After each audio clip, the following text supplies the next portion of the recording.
mirgaa uumataa yoo sirraate sinnamu. Faayoo dilbiin guutuudha irruu qofirmattuu taatu mala. Haftee dilarraa fagoo ofirraa hin qabne anaa. Bakka zigii kun jiru iddoo ture irraa garagalee. Qalbii joorsuun qabu waa'ee kee duutee hin barreen malee. Gammachuu fedha abbaati ta'uun na gumachiisu. Hiriifachaa ta'ullee kiyya imalli.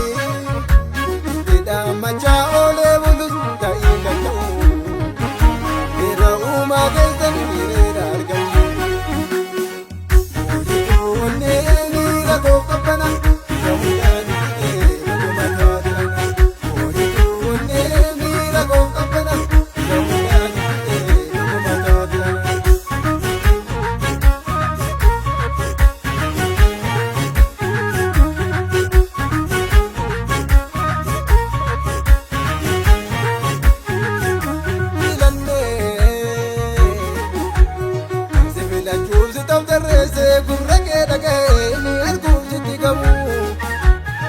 Raajii dhaqee ajabiin danoo meeddumaate abbaa mirgaa uumataa yoo sirraate sinnamu.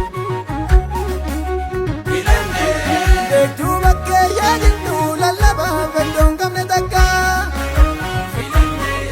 Yoo dubbattuu naalittu dadhabbaatu akka baqatta. Kaayyoon koloorri ishiin qabu milkii sharafamaa. Martinuu si keessatti argama.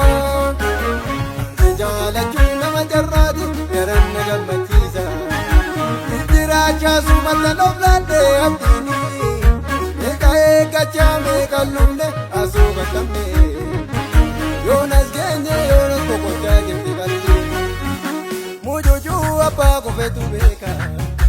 Abbaa kufetu beeka gumaata gammachuuf naasuu qabu. Murtiin silaa harka waaqaan ta'a akka isaanii callisee tolchee si tofi.